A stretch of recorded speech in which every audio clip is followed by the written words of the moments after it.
اور آج ہم ذکر کرنا چاہیں گے لبیک اللہم لبیک، کیونکہ یہ وہ صدا ہے جو اس وقت گونج رہی ہے اور دنیا بھر کے لاکھوں مسلمان اور خاص طور پر عازمین حج اس وقت موجود ہیں۔ اور آج کا دن انتہائی اہم ہے کیونکہ آج مناسک حج کا سب سے اہم رکن جو کہلاتا ہے رکن اعظم وقوف عرفہ ادا کیا جائے گا۔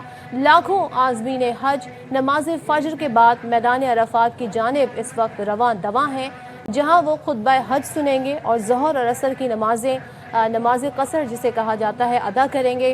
حجاج کرام رکن اعظم کی ادائیگی کے بعد عرفات سے مزدلفہ روانہ ہوں گے، جہاں رات کھلے آسمان تلے عبادت میں گزاری جائے گی۔ مزدلفہ کی جانب مغرب اور عشاء کی نمازیں یکجا ادا کی جائیں گی، جبکہ رمی جمرات کے لیے کنکریاں بھی جمع کی جائیں گی۔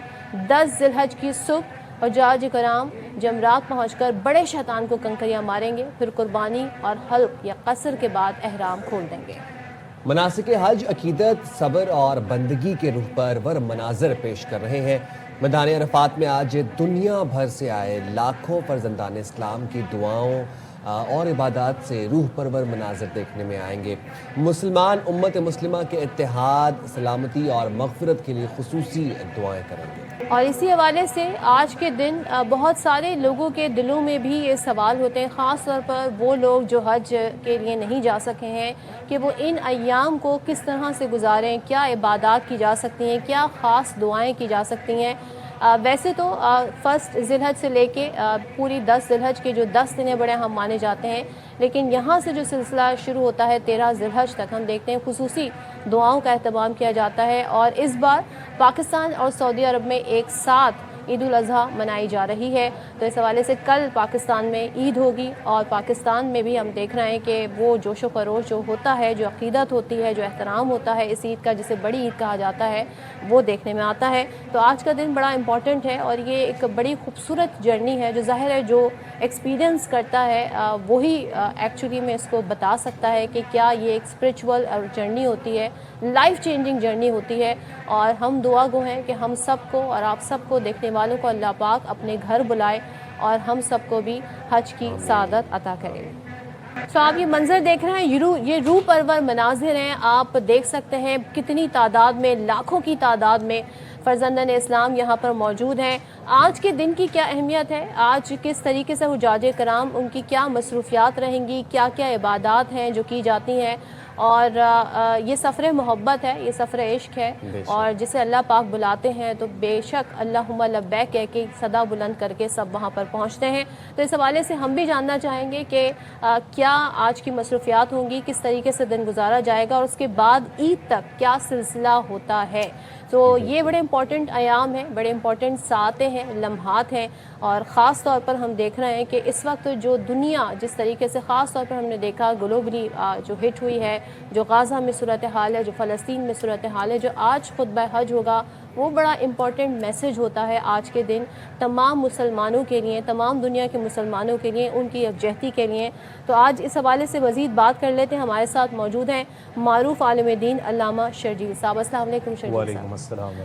شرجیل صاحب یہ جاننا چاہتے ہیں کہ آج حج کا رکن اعظم وقوف عرفہ ادا کیا جائے گا، اس کی اصل روح کیا ہے اور مقصد کیا ہے؟ بسم اللہ الرحمن الرحیم۔ دیکھیں، دنیا میں کسی بھی چیز کی اہمیت کو ڈٹرمن کرنے کے لیے اس کی فاؤنڈیشن پر نظر ڈالی جاتی ہے، اور مسلمان کے لیے کسی بھی چیز کے اہم ہونے کے لیے اتنا ہی کافی ہے کہ اس کی فاؤنڈیشن اس کو اللہ رب العزت کی بات میں، کلام میں اور رسول اللہ کے فرمان میں نظر آ جائے۔ تو رسول اللہ علیہ الصلوۃ والسلام نے فرمایا کہ الحج عرفہ، عرفہ ہی حج ہے۔ اب اس پر علماء نے لکھا کہ رسول اللہ علیہ الصلوۃ والسلام نے اس دن کی اہمیت کو باور کروانے کے لیے اس دن کو ہی حج قرار دیا ہے، تاکہ اس میں کوئی کمی نہ رہ جائے کسی قسم کی۔ اور رسول اللہ علیہ الصلوۃ والسلام کی ایک اور فرمان میں ہم دیکھیں، صحیح مسلم میں یہ روایت آتی ہے کہ آپ علیہ الصلوۃ والسلام کے فرمان کا مفہوم ہے کہ تمام دنوں میں، یعنی جن دنوں میں اللہ رب العزت خاص کرم فرماتا ہے کہ لوگوں کو جہنم سے آزاد کرتا ہے، ان میں سب سے زیادہ جس دن جہنم سے آزادی اللہ رب العزت عطا فرماتا ہے وہ آج کا دن ہے۔ بڑی تعداد، جی بڑی تعداد، سب سے زیادہ اس دن۔ اور پھر آپ دیکھیں کہ ایک یہودی حضرت عمر رضی اللہ تعالیٰ عنہ کی پاس آتا ہے اور کہتا ہے کہ میں جانتا ہوں کہ ایک آیت ایسی ہے تمہارے پاس کہ اگر وہ ہم میں اترتی ہمارے درمیان تو ہم اس دن عید کا ایک دن مناتے۔ وہ آیت کیا تھی؟ وہ یہ تھی کہ الیوم اکملت لکم دینکم واتممت علیکم نعمتی ورضیت لکم الاسلام دینا، کہ آج کا دن وہ ہے کہ جب میں نے تمہارے لیے تمہارے دین مکمل کر دیا، نعمتوں کو پورا کر دیا اور اسلام کو بطور دین تمہارے لیے منتخب فرما دیا۔ حضرت عمر نے فرمایا میں وہ دن بھی جانتا ہوں، وہ لمحہ بھی جانتا ہوں جب یہ آیت اتری۔ آپ نے فرمایا وہ جمعے کا دن تھا اور عرفہ کا دن تھا، رسول صلی اللہ علیہ وسلم عرفات میں موجود تھے۔ تو اب یہاں سے بھی ایک کنیکٹیوٹی بنتی ہے کہ کتنا عظیم یہ دن ہے کہ جس میں آج حجاج بطور حج میں رکن کے طور پہ رکن اعظم آج ادا کر رہے ہیں۔ اور خاص طور پہ جیسے آپ نے بھی کہا نا کہ اس وقت جو دنیا کے حالات ہیں، اگر اس سے ہم اس کی کنیکٹیوٹی بنائیں تو اس میں اقبال کا شعر یاد آتا ہے کہ بندہ و صاحب و محتاج و غنی ایک ہوئے، تیری سرکار میں پہنچے تو سبھی ایک ہوئے۔ تو وہ ہے نا کہ ایک ہو مسلم حرم کی پاسبانی کے لیے۔ اب یہ حج ہے تو عبادت، اور اتنی جامع عبادت ہے کہ تمام عبادات کو اپنے اندر سمو لیتی ہے، کہ نماز بھی ہے، اللہ کی راہ میں خرچ کرنا بھی ہے، قربانی بھی ہے، مشقت بھی ہے، محبت بھی ہے، سب کچھ ہے اس کے اندر۔ دوسری جانب یہ اتحاد کا پیغام ہے کہ مسلمان آپس میں ایک یونٹی کا میسج دنیا میں دیتے ہیں، اور یونٹی یہ نہیں ہے کہ صرف اپنی ذاتیات کے لیے بلکہ تمام امت کے لیے۔ اب جہاں امت پریشان ہے وہاں پر یونٹی ریفلیکٹ ہونی چاہیے، اور منظم بھی بہت، منظم بھی، آرگنائز وے کے اندر پوری دنیا میں پیغام جاتا ہے کہ مسلمان ایک کاز کے لیے اسی طرح متحد ہونے چاہیے جس طرح وہ آج اللہ کے حکم پر میدان عرفات میں جمع ہو۔